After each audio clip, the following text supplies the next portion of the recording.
우리의 생명이 되시는 하나님, 생명의 말씀 앞에 오늘도 우리 자신을 옮겨놓고 하나님의 말씀이 우리를 살리고 또 그 말씀을 들은 자들이 믿음으로 화답하고 그 믿음으로 화답되어 기도하며 간구하는 모든 일들이 하나님의 뜻을 이루는 신령한 일이 되기를 원하여 이렇게 나와 말씀 앞에 서서 듣기를 원하며 믿기를 원하며 간구하기를 원합니다. 말씀을 전하는 자나 듣는 자가 한 성령으로 충만케 되게 하여 주시옵시고 하나님이 함께 하시는 거룩한 시간이 되게 하여 주시옵소서. 믿음으로 헌금한 자들을 축복하시고 하나님의 믿음이 저들 가운데 충만하여 생명 얻게 되게 하여 주시옵소서. 예수님의 이름으로 기도하였습니다. 아멘. 하나님의 말씀은 사무엘하 2장 12절에서 17절까지 말씀을 함께 같이 합독하겠습니다. 사무엘하 2장 12절부터 17절까지 말씀을 함께 같이 합독하겠습니다. 함께 읽습니다. 시작. 넬의 아들 아브넬과 사울의 아들 이스보셋의 신복들은 마하나임에서 나와서 기브온에 이르고 스루야의 아들 요압과 다윗의 신복들도 나와서 기브온 목가에서 저희를 만나 앉으니 이는 못 이편이요 저는 곧 저편이라. 아브넬이 요압에게 이르되 청컨대 소년들로 일어나서 우리 앞에서 장난하게 하자. 요압이 가로되 일어나게 하자 하매 저희가 일어나 그 수요대로 나아가니 베냐민과 사울의 아들 이스보셋의 편에 12이요 다윗의 신복 중에 12이라. 각기 적수의 머리를 잡고 칼로 적수의 옆구리를 찌르매 일제히 쓰러진지라. 그러므로 그곳을 엘갓 핫수림이라 일컬었으며 기브온에 있더라. 그날의 싸움이 심히 맹렬하더니 아브넬과 이스라엘 사람들이 다윗의 신복들 앞에서 패하니라. 아멘. 우리 하나님은 생명의 주인이 되시는 하나님이십니다. 하나님은 생명을 주기도 하시고 생명을 거두기도 하시는 하나님이시라. 그래서 그를 가르쳐 생명의 주인이라 이렇게 말합니다. 사람들은 간혹 자기의 직장 상사가 자기의 생명의 주인인 것처럼 아니면 어쩔 때는 자기 육체의 부모가 자기 생명의 주인인 것처럼 어쩔 때는 의사가 자기 생명의 주인인 것처럼 또 어쩔 때는 자기 자신이 마치 자기 생명의 주인인 것처럼 그렇게 살지만 성경은 믿음 있는 자들에게 가장 중요하게 가르치는 것이 뭐냐면 생명의 주인은 하나님이시다 하는 것입니다. 어저께도 병원에 가서 환자 보호자 설명을 듣게 되는 일이 있었는데 그 병원에 살기 위해서 치료받기 위해서 이렇게 갔음에도 불구하고 그 모든 서약서의 맨 마지막은 죽을 수도 있다입니다. 모든 조항에 이런 수술을 하면 이런 부작용이 있어서 죽을 수 있다. 이런 약을 쓰면 이런 부작용이 있어서 죽을 수 있다. 이런 치료를 하면 이렇게 돼서 죽을 수 있다. 결과적으로 맨 마지막에 사인하라 그러는데 결국은 죽어도 의사들에게는 병원에게는 책임을 묻지 않겠다라고 좀 쓰라는 거죠. 모든 환자들이 병원에 낫게 해주기를 생명을 좀 연장시켜 주기를 바라고 가는데 결국 병원에서 요구하는 첫 번째 서류는 살리지 못해도 어쩔 수 없으니 책임을 묻지 말라. 결국 그 내용입니다. 이 얘기는 뭐냐면 사람들이 생각하는 가장 깊은 지식, 사람을 살리는 생명에 관련된 그 지식이라 할지라도 사람을 살리고 죽일 수 있는 능력이 실상은 없다 하는 것이죠. 없다 하는 것입니다. 죽이는 능력이 왜 없냐? 실제로 사람이 죽어가고 그냥 놔두면 끝나는데도 의사윤리라는 것 때문에 어쩔 때는 그 사람을 억지로 호흡을 시켜서 죽는 것도 아니고 사는 것도 아닌 상태로 이렇게 또 만드는 경우도 있지 않습니까? 어쨌든 생명은 아무리 어쩌고 저쩌고 해도 하나님이 주셔야 사는 것이고, 또 하나님이 걷어가시면 아무리 능력 있고 가진 것이 많아도 하나님이 걷어가시면 끝나는 것입니다. 그러니 우리의 기도와 간구가 제일 첫 출발이 어디서부터 시작되어야 되느냐? 하나님은 나의 생명의 주인이십니다. 여기서부터 시작해야 되는 것이죠. 그런 생명의 주인 되신 하나님께서 가장 중요하게 여기시고 가장 귀하게 여기시는 게 뭘까? 성경은 히브리서 1장 2절에 이 모든 날 마지막 날에 아들로서 말씀하셨으니 하나님께서 그 아들을 만유의 후사로 세우시고 그 아들로 말미암아 모든 천지 만물을 지으셨다. 이렇게 성경은 말을 하고 있습니다.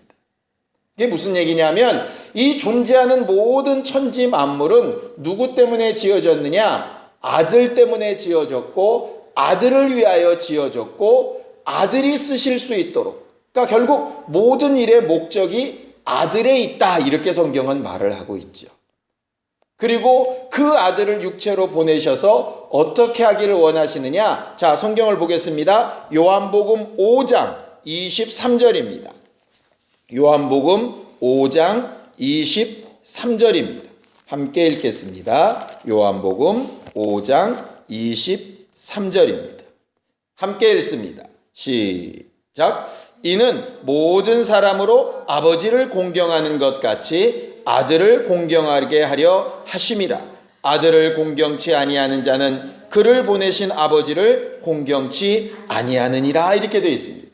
하나님께서 아들을 보내시고 그 아들에게 심판의 권세를 주시고 그 아들에게 아버지의 이름을 주신 이유는 단 한 가지 이유 때문입니다. 아버지를 공경하는 것처럼 아들도 공경하도록, 결국 아버지와 아들을 같이 대우할 수 있도록 그렇게 일하신 것이거든요. 그만큼 하나님은 아들을 중요하게 여기시고 가장 귀하게 여기신다 이 말이죠. 그런데 하나님이 가장 중요하게 여기시고 가장 귀하게 여기시는 그 아들과 버금가는 것이 하나 있는데 그것이 뭐냐면 바로 생명입니다. 생명. 그래서 성경 요한일서 5장 12절에는 정확하게 이렇게 얘기합니다. 너희에게 아들이 있다면 생명이 있고 아들이 없으면 생명이 없다. 그 얘기는 뭐냐면 아들과 생명은 같다. 결국 이 말입니다. 결국 하나님께서 아들을 귀히 여기시고 아들을 존중하시는 것처럼 생명을 귀히 여기시고 생명을 존중하신다는 얘기예요. 그래서 아들을 무시하는 것은 결국 아버지를 무시한다고 보시는 것처럼, 아들을 공경치 아니하는 자는 아버지도 공경치 않는다고 보시는 것처럼 생명을 무시하는 자는 아버지를 무시하는 자로 보신다 이 말이죠. 그래서 성경이 이렇게 말하는 겁니다. 만일 하나님을 사랑한다 하고 내 형제를 사랑치 아니하면, 그게 뭡니까? 사랑치 않는다는 얘기가 미워한다는 얘기인데, 미워하는 것은 곧 살인하는 것이라고 성경은 그렇게 예수를 통해서 말씀하시죠. 그러니 생명을 사랑하지 않는 것이란 말입니다. 그러니까 하나님을 사랑한다 하는 자는 결국 아들을 사랑하는 자고, 아들을 사랑한다 하는 자는 생명을 사랑하는 자라 하는 뜻이에요. 아버지는 사랑하는데 아들을 미워할 수 없고, 아버지와 아들은 사랑하는데 생명은 하찮게 여긴다. 말이 안 된다 이 말입니다. 그래서 보이는 형제를 사랑치 아니하는 자가 어떻게 보이지 않는 하나님을 사랑한다고 할 수 있겠을까? 이렇게 말씀하시는 이유도 결국 그 내용이라 이 말이죠. 그래놓고 성경을 봤더니 예수께서 오신 이유가 아버지와 같이 공경을 받으시는 이유도 있지만 요한복음 3장 16절에는 정확하게 뭐라고 되어 있냐면 하나님께서 세상을 이처럼 사랑하셔서 독생자를 보내셨는데 이는 저를 믿는 자마다 영생, 생명을 얻게 함이라 이렇게 되어져 있습니다. 결국 아들을 공경케 하는 일은 생명 얻게 하는 일이다 이 말씀이죠. 또 하나, 우리가 그렇게 읽고 있는 이 성경을 기록한 목적도 요한복음 20장에 너희가 이것을 읽고 그 아들을 믿어 영생, 생명을 얻게 하려 함이다. 이렇게 되어져 있어요. 우리가 오늘 기도하러 나왔는데요. 하나님 앞에는 자기의 의의를 드러내는 자가 아니라 정직한 마음으로 회개하는 자를 하나님께서 기뻐하신다. 성경은 그렇게 말하고 있죠. 그 회개가 왜 기쁜 일이냐? 자, 성경을 보죠. 사도행전 11장 18절입니다. 사도행전 11장 18절입니다. 함께 읽습니다. 사도행전 11장 18절입니다. 시작. 저희가 이 말을 듣고 잠잠하여 하나님께 영광을 돌려 가로되 그러면 하나님께서 이방인에게도 생명 얻는 회개를 주셨도다 하니라. 이렇게 되어져 있어요. 성경은 회개를 가르쳐서 뭐라고 얘기하느냐 하면 생명 얻는 회개라 이렇게 되어져 있습니다. 우리의 회개가 뭐 잘못했습니다라 끝나는 것이 아니라 회개의 결과는 생명 얻는 일이어야 된다 이 말이죠. 하나님께서 왜 상한 심령을 기뻐하시느냐 하면 그것이 결국 생명 얻는 일이기 때문에 그렇습니다. 우리가 성경을 읽고 배우고 예배하고 하는 이유도 생명 때문이고 우리가 성령을 의지하고 성령께서 깨닫게 하시는 것을 따라서 회개하는 이유도 생명 때문이고 우리가 예수를 믿고 의지하는 것도 생명 때문입니다. 이 시간 기도하고 간구하는 것도 생명 때문입니다. 우리는 하나님 앞에서 살기 위해서 신앙생활 하는 것이라 이 말이죠. 결국 하나님은 생명을 대단히 존중하시는 분이시고 또 생명을 존중히 여기는 자들을 귀하게 여기시는 하나님이십니다. 이렇게 얘기하면 또 믿지 않는 사람들은 이런 말들을 할 겁니다. 그럼 그렇게 생명을 존중하시는 하나님이 노아의 홍수로 그 많은 인류는 왜 다 죽이셨느냐? 그렇게 생명을 존중하시는 하나님이 금송아지 사건 때 이스라엘 사람들 스스로 자기 가족들을 3,000명이나 왜 죽게 만들었느냐? 성경은 그 이유를 이렇게 설명을 합니다. 노아의 홍수 때에 노아의 8 식구를 제대로 보존하지 아니하셨다면 의인이 하나도 없어서 그 의인의 후손으로서 오셔야 되는 예수가 오시는 길이 막히기 때문이고 그 예수가 오시는 길이 막혀버린다면 육체의 죽음뿐만이 아니라 영의 죽음까지 끝장이 나버리기 때문에 그래서 그것은 그들을 죽이기 위한 일이 아니라 영적 사람들을 살리기 위한 일이었다. 또 금송아지 사건 때 3,000명이나 죽였을 때 그때 모세가 그 죽인 레위인들을 가르쳐 너희는 하나님 앞에 헌신된 사람들이라 이렇게 얘기했습니다. 무슨 얘기냐면 그들이 타락해서 우상을 섬긴 것 때문에 모든 민족이 다 죽었어야 되는데 하나님의 말씀대로 모세 하나만 남기고 싹 다 그 민족을 다 죽었어야 되는데 주동자가 되었던 3,000명이 죽는 대신에 나머지 민족들이 다 살아나는 역사가 일어났다 하는 것이죠. 신약에 와서도 똑같은 얘기를 합니다. 신약의 대제사장이었던 가야바라고 하는 사람이 예수를 잡아 죽일 계획을 세우면서 뭐라고 얘기하냐면 한 사람이 죽어서 모든 민족이 살 수 있다면 그것이 좋은 것 아니겠는가? 결국 하나님께서 생명을 존중하시고 살리기를 원하시는데 그럼에도 불구하고 누군가 죽게 만드셨을 때에는 그 결과로 반드시 사는 사람이 있기 위해서 하신 것이라 이 말이에요. 그래서 그 아들을 십자가에 못 박아 죽이면서까지라도 다른 이들을 살리려고 하시는 일입니다. 만약에 다른 사람들이 사는 일이 죽지 않아도 되는 일이었다면 아마 그 아들을 죽이지 않으셨을 거예요. 세상에 어느 아버지가 자기 아들을 죽이고 싶은 아버지가 어디 있겠습니까? 하나님을 우리가 오해하지 말아야 될 것은 그가 가장 사랑하시는 아들을 죽이면서까지라도 생명 살리는 일을 기뻐하셨던 분이셨다는 얘기죠. 그래서 그분의 일은 죽는 일에 지금 관심이 있는 것이 아니라 결국 사는 일에 관심이 있습니다. 아들이 십자가를 지고 죽으실 때에도 죽으면 아프겠지, 죽으면 힘들겠지 그걸 고민하는 것이 아니라 내가 죽을지라도 능히 죽음에서 구원하실 아버지가 계시다 하는 그 마음으로 살기 위하여 하는 것처럼 말이죠. 그런데 우리의 기도하는 것 자체가 힘들어버리고, 우리가 신앙생활하는 것 자체가 힘들어버리고, 우리가 헌신하는 것 자체가 힘들어버리면 어떻게 행복하게 신앙생활 하겠어요? 우리가 바라는 소망이 있는 것은 그 앞에 잘 되어질 것, 더 나은 것을 바라기 때문에 잠깐의 고난을 우리가 감당하듯이 말입니다. 더 나은 생명과 더 충만한 것을 위해서 우리가 힘쓰고 애쓴 것 아니겠습니까? 결국 우리는 고행을 즐기는 사람이 아니라 더 낫고 생명되는 일을 더 깊이 사모하다 보니까 그 일을 감당하는 것이죠.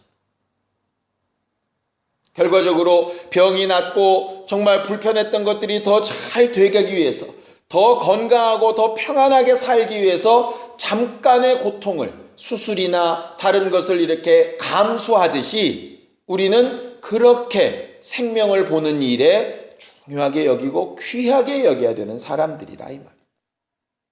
그러니 어느 한 사람도, 어느 하나의 생명도 함부로 대할 수 없는 것입니다.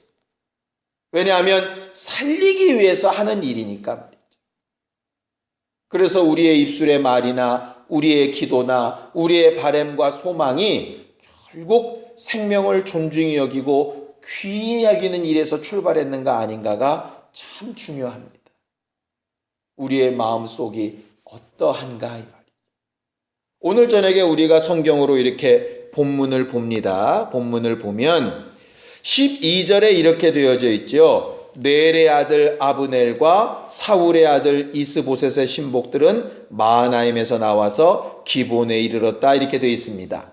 사울의 아들 사울과 사울의 그 태자였던 요나단은 전쟁터에서 죽고, 그 다음 아들인 이스보셋이라고 하는 사람이 이스라엘 지역, 그러니까 유다 말고 나머지 지파들의 왕이 되었습니다.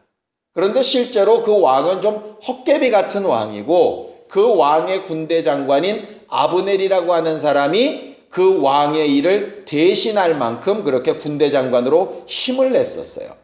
그 아브넬이 누구냐 하면 넬이라고 하는 사울 왕의 삼촌의 아들입니다. 아브넬이. 그러니까는 사울 왕과는 이제 사촌지간이 되죠.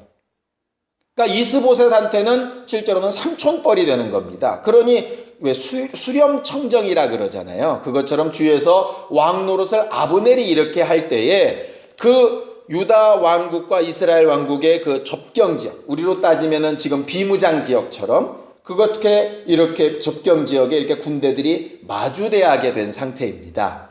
13절에 보면 스루야의 아들 요압이라 이렇게 되는데, 스루야가 누구냐 하면 다윗의 누이 동생이에요. 다윗의 누이 동생의 아들이니까 여기는 다윗의 조카들이죠.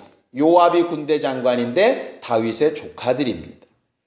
결국 그들이 이렇게 모여서 전쟁처럼 대치를 하고 있는 상황이었던 것입니다. 근데 그때의 전쟁은 왕들도 원하지 않았고 하나님도 원하지 않으셨어요. 바로 우리가 직전에 봤던 것처럼 다윗은 전쟁하러 갈까요 말까요? 어디로 전쟁하러 갈까요? 이런 걸 묻지 않습니까? 그런데 여기 보면 하나님께서 원하셨던 얘기도 없고 아무것도 없어요. 하나님이 원하셨던 것은 이스라엘 왕국과 유다 왕국이 합쳐져서 연합하기를 원했던 겁니다. 그래서 도리어 하나님을 믿지 않은 이방인들의 위협에서 서로를 잘 보호하고 함께하기를 원했던 것이에요. 그런데 마치 권력 싸움이 난 것처럼 둘이 이렇게 붙어서 전쟁은 일어나지 않고 팽팽한 상태가 유지가 된 것이죠. 어찌 보면 차라리 그런 팽팽한 상태가 유지만 됐어도 괜찮을 겁니다. 그런데 이 둘 사이에 갑자기 전쟁이 일어나가지고 큰 문제가 벌어졌어요. 그 전쟁으로 인해서 많은 사람이 죽고 소위 우리나라 6.25 전쟁처럼 동족산잔의 비극이 벌어집니다. 필요 없는 전쟁이 일어난 것이죠. 정말 불쌍한 사람들이 죽어갑니다. 그 죽음 가운데 다윗의 군대 장관인 요압의 아우인 아사엘이라는 사람도 있는데 그 아사엘인 사람이 아브넬을 쫓아가다가 아브넬이 제발 쫓아오지 말라고, 네 형 요압을 봐서라도 제발 나 쫓아오지 말라고, 나 너 죽이고 싶지 않다고. 그런데도 그 아브넬을 잡겠다고 쫓아가다가 결국 죽고, 그것 때문에 나중에는 무슨 일까지 벌어지느냐, 요압이 또 아브넬을 암살하고, 그래서 다윗이 군대 장관이 요압하고 등을 돌리고, 그래서 다윗이 죽으면서 요압을 그냥 두면 안 된다고 또 저주를 하고, 뭐 이런 일들이 막 벌어지게 돼요. 그런데 그런 큰 사건, 역사적으로 계속 꼬리에 꼬리를 무는 그런 반목과 미워함과 전쟁과 암살과 이런 얘기들이 왜 일어났느냐? 너무너무 아무것도 아닌 일로 일어났어요. 자, 성경 2장 27절을 좀 보겠습니다. 2장 27절. 전쟁이 나서 사람들이 많이 죽고 막 이렇게 한 다음에 이제 다윗의 군대 장관인 요압이 얘기하는 겁니다. 함께 읽습니다. 시작. 요압이 가로되 하나님이 사시거니와 내가 혼단의 말을 내지 아니하였다면 무리가 아침에 다 돌아갔을 것이요 그 형제를 쫓지 아니하였으리라 하였다. 이렇게 되어 있습니다. 여기서 말하는 혼단의 말이라, 이 말이 이제 뭐 혼란스럽게 하는 말이다, 아니면 이간질하는 말이다, 감정을 이렇게 막 상하게 하는 말이다, 뭐 이런 뜻이에요. 근데 무슨 말이 도대체 그렇게 이간질하고 감정을 상하게 하고 이렇게 혼란을 일으켰느냐? 이 말이었습니다. 14절을 보죠. 14절. 2장 14절. 시작. 아브넬이 요압에게 이르되 청컨대 소년들로 일어나서 우리 앞에서 장난하게 하자. 요압이 가로되 일어나게 하자 하였다. 이랬습니다. 둘 사이에 팽팽하게 되어 있습니다. 군대가 서로 간에 이렇게 마주보고 대항하고 있다 보니까 군대가 동원돼서 나오긴 나왔는데 전쟁을 하기에는 서로 부담스럽고, 군대가 나왔으니 뭔가는 꼭 해야 될 것 같고, 그런 상황이 벌어진 거죠. 근데 꼭 뭐를 해야 될 필요는 없었거든요. 그런데 아브넬이라고 하는 사람이 그냥 툭 말을 뱉은 겁니다. 야, 이렇게 대치만 하고 있을 게 아니라 소년들을 시켜가지고 우리 앞에서 장난하게 하자. 그 원래 말이 놀이를 하다, 전쟁 놀이하다 이런 뜻입니다. 우리가 속담에 그런 말이 있죠. 사람이 장난으로 던진 돌에 개구리는 맞아서 죽습니다. 아브넬이 너무 사람의 목숨을 하찮게 여기는 거예요. 권위자가 되다 보니까, 적어도 왕은 아니지만 왕된 권세를 누리다 보니까 일반적인 사람들은 생명으로도 잘 안 보이는 거죠. 그러니까 소년 12를 시켜서 장난하게 하자. 요압도 저거 아닌 것 같지만 그래도 또 그 기세 싫다 그러면 저것들 꼬리 말았다고 이렇게 할까봐 좋아 그럼 그렇게 해보자. 그렇게 됐다 이 말이에요. 양쪽에서 12명의 용사들이 나왔는데 결국 지기 싫은 마음에 서로 목을 부여잡고 서로 칼을 찔러서 24명이 그 자리에서 죽어버립니다. 말 그대로 그냥 장난이 생명을 죽이는 일이 돼버렸다 이 말이에요. 자, 그 일이 벌어지고 나니까 갑자기 양쪽 진영에서 눈이 확 돌아가는 거죠. 장난으로 시작했는데 이게 실전이 된 겁니다. 그러면서 양쪽이 서로 전쟁에서 붙어서 막 싸우고 도망가고 죽이고 하는 이런 일들이 막 벌어지게 된 거죠. 그 전쟁이 결국은 어떻게 끝났느냐? 너무너무 허무하게 끝났습니다. 자, 28절을 좀 보세요. 28절 시작. 나팔을 불매 온 무리가 머물러 서고 다시는 이스라엘을 쫓아가지 아니하고 다시는 싸우지도 아니하니라 그랬어요. 전쟁을 했는데 뭔가 끝난 것도 아니고 안 끝난 것도 아니에요. 뭐만 했느냐? 확 뭔가 일을 저질러 놓고 사람들만 죽었어요. 감정만 상했어요. 마음들만 다 아파졌다 이 말이죠. 그 마음 아파진 것들이 결국 나중에 사람들을 서로 죽이고 죽이는 일로 막 이렇게 벌어지게 됩니다. 예수께서 이런 말씀을 하신 적이 있습니다. 내 말은 영이요 생명이다.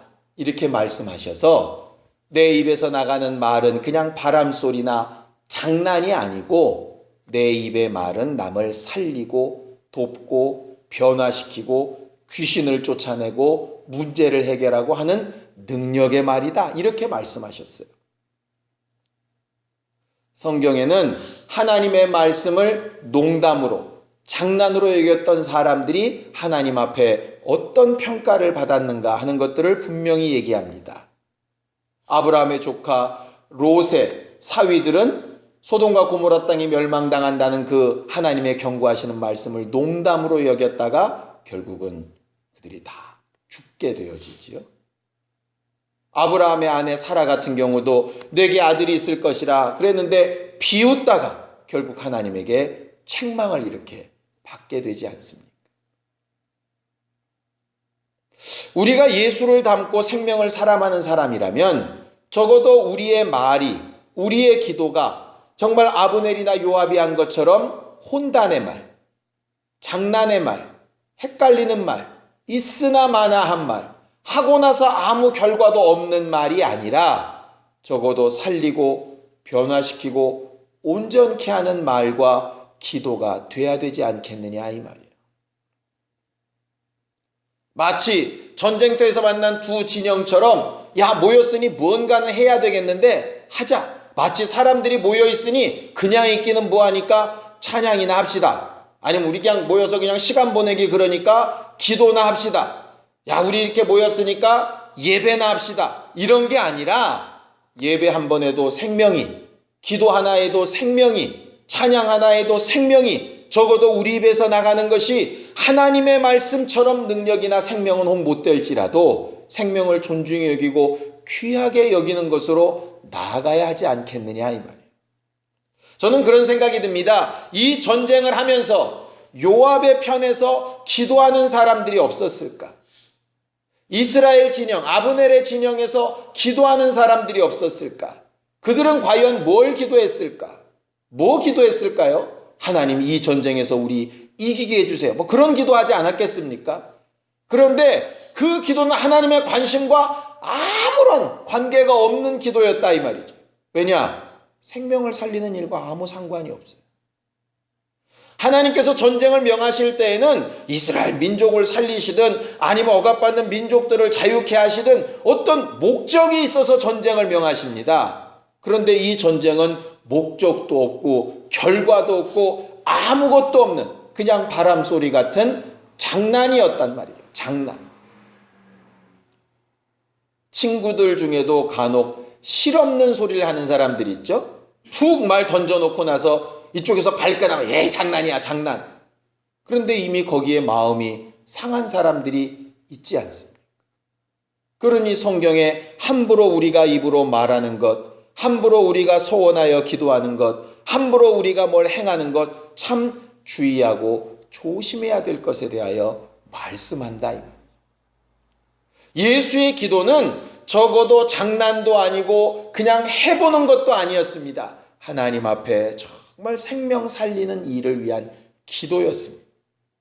그것이 자기를 3번이나 부인하는 베드로를 위한 기도였을지라도 그는 정말 생명 살리고 회복하는 일을 위해서 간절히 그렇게 기도하셨다 이 말이죠.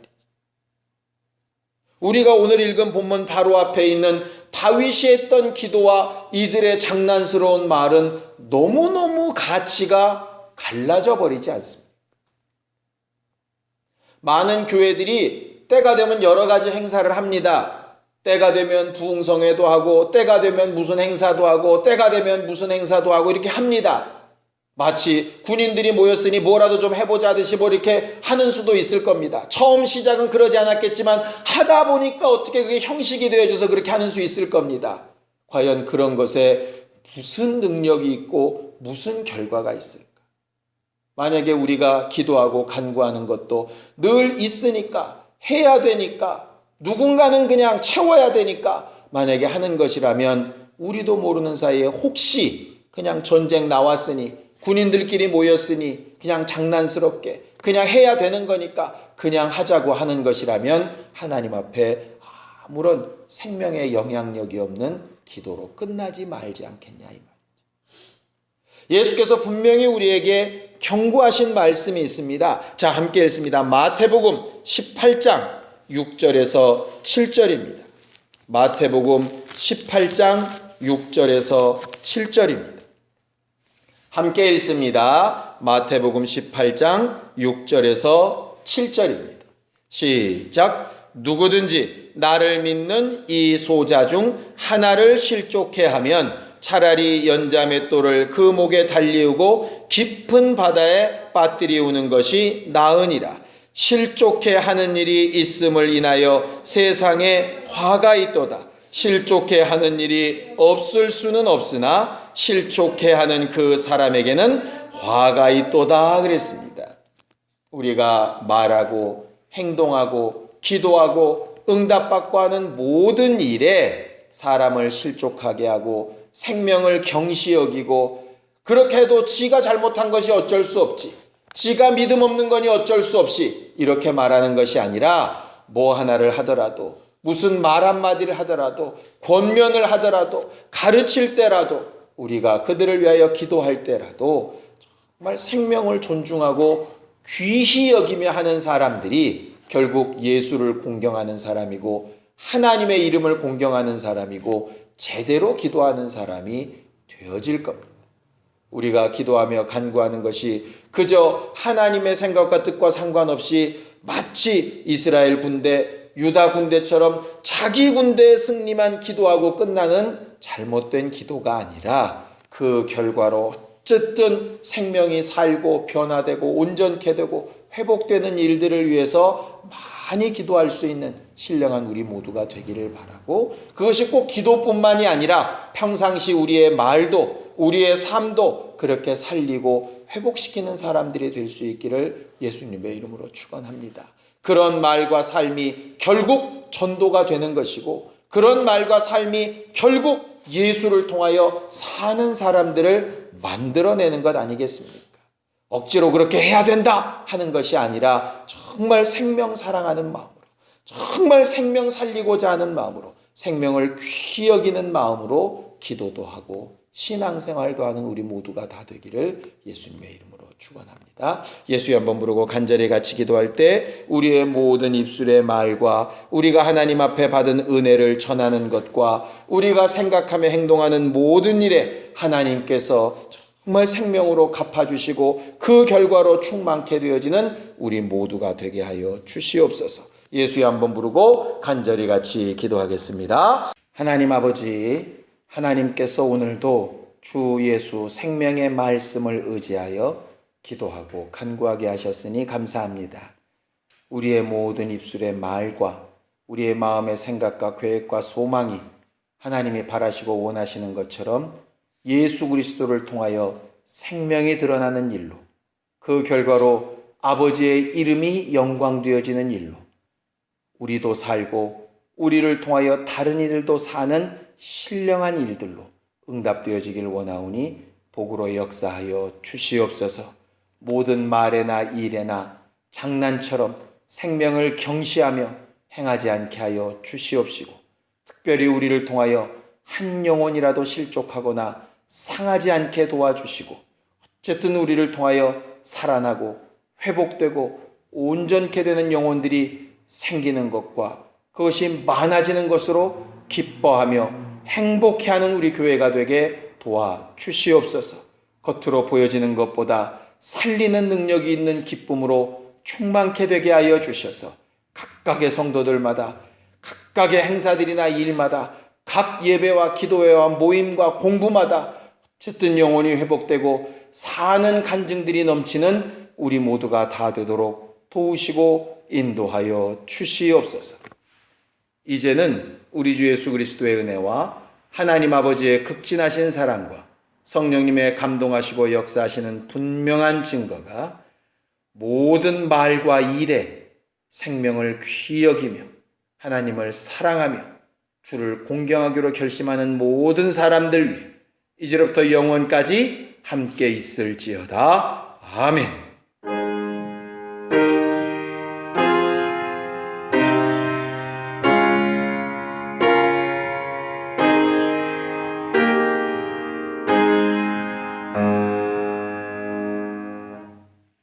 우리 기도 들으신 하나님 앞에 감사하는 박수 끝내겠습니다. 수고하셨습니다. 감사합니다.